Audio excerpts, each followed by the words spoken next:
هذا القرآن يوحدنا لطريق الخير يوجهنا الله تعالى أنزله ورسول الله بسم اللہ الرحمن الرحیم۔ تعریف المشترک، مشترک کی تعریف۔ وضع کے اعتبار سے کتاب اللہ کی 4 قسموں میں سے تیسری قسم ہے مشترک۔ سب سے پہلے مشترک کی تعریف کر رہے ہیں، کہہ رہے المشترک لفظ وضع لمعنیین مختلفین او لمعان مختلفۃ الحقائق۔ مشترک وہ لفظ ہے جو 2 مختلف معنوں کے لیے یا چند مختلف حقیقتوں والے معنی کے لیے وضع کیا گیا۔ تو عربی زبان کے اندر جو اکثر کلمات ہوتے ہیں یعنی الفاظ ہوتے ہیں وہ ایک معنی کے لیے وضع ہوتے ہیں، لیکن بہت سارے ایسے الفاظ بھی ہیں جو چند معنی کے لیے، 2 معنی کے لیے یا 2 سے زائد معنوں کے لیے وضع کیے گئے ہیں۔ تو ایسے الفاظ کو مشترک کہا جاتا ہے، اور یہ بھی عربی زبان میں بکثرت ہے۔ اب یہاں دیکھیے چند الفاظ ہیں، جیسے کجاریہ، لفظ جاریتن ہے۔ جاریتن کے معنی عربی زبان میں کشتی کے بھی آتے ہیں اور بانی کے بھی آتے ہیں۔ اسی طرح مشتری ہے، لفظ مشتری خریدار کے لیے بھی وضع کیا گیا عربی زبان کے اندر، اور ایک خاص ستارے کا نام بھی مشتری ہے۔ اسی طرح لفظ قرعن ہے، اس کے معنی حیض کے بھی آتے ہیں اور طہور کے بھی آتے ہیں۔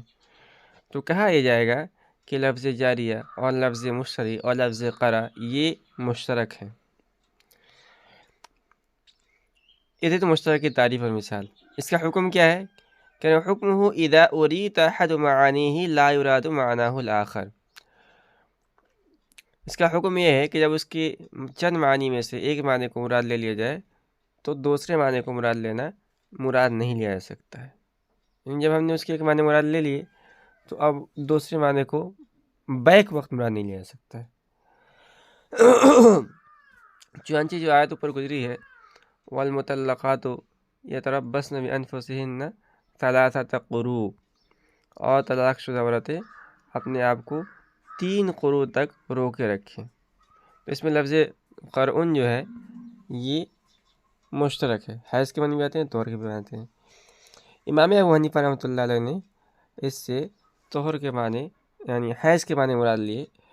تو اب ایسا نہیں ہو سکتا کہ جو ہے اسے ہم یعنی طہر کے معنی میں مراد لیں، جیسا کہ امام شافعی رحمۃ اللہ نے کیا۔ تو اس کے معنی حیض کے امام ابو حنیفہ نے متعین کر دیے ہیں، تو یہ معنی مراد لیا جائے گا۔ اس کے بعد چوتھی اور آخری قسم ہے مؤول۔ مؤول کسے کہتے ہیں؟ المؤول لفظ ترجح بعض معانیہ بغالب الرائے۔ مؤول وہ لفظ ہے جس کے ایک معنی کو ظن غالب سے راجح قرار دے دیا گیا ہو۔ تو مؤول جو ہے یہ مشترک ہی کی ایک شکل ہے، جو مشترک کے چند معنی میں سے ایک معنی کو جو ہم نے متعین کر دیا، تو اب کہا جائے گا کہ یہ مشترک نہیں رہا بلکہ یہ مؤول ہو گیا۔ کترجیح معنی الحیض من القرع عند الاحناف، جیسے کہ حیض کے معنی کو راجح قرار دینا لفظ قرعن سے احناف کے نزدیک۔